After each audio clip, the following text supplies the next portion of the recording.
So Pro Football Focus, most improved offensive lines through the draft, and the Browns are on that list as well.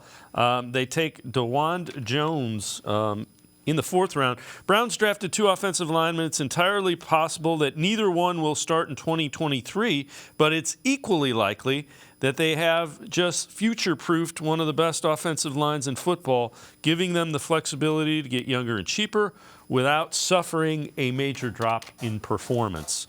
Ohio State's offensive line was pretty darn good, and you got 2/5 of it.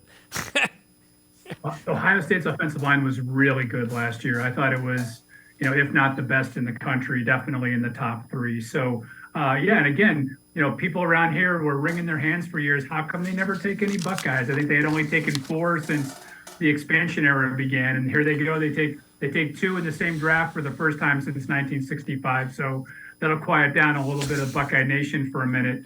That loves the Browns as well. So, DeWand Jones, I think, is a really interesting pick, Dave.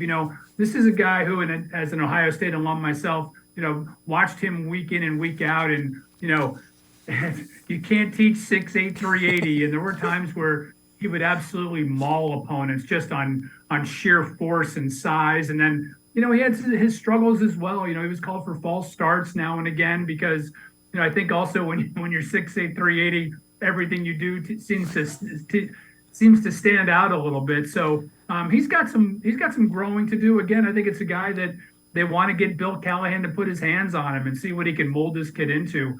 There have been some questions about his work ethic and his passion for football. This is a kid that had D1 basketball scholarship offers, and that was his first true love, and kind of fell back on football as something to take up the time when basketball wasn't going on. So, you get him in here, you get him to buy into what you're doing, you get him to realize that he can become a very, very rich man by becoming a starting offensive lineman in the NFL.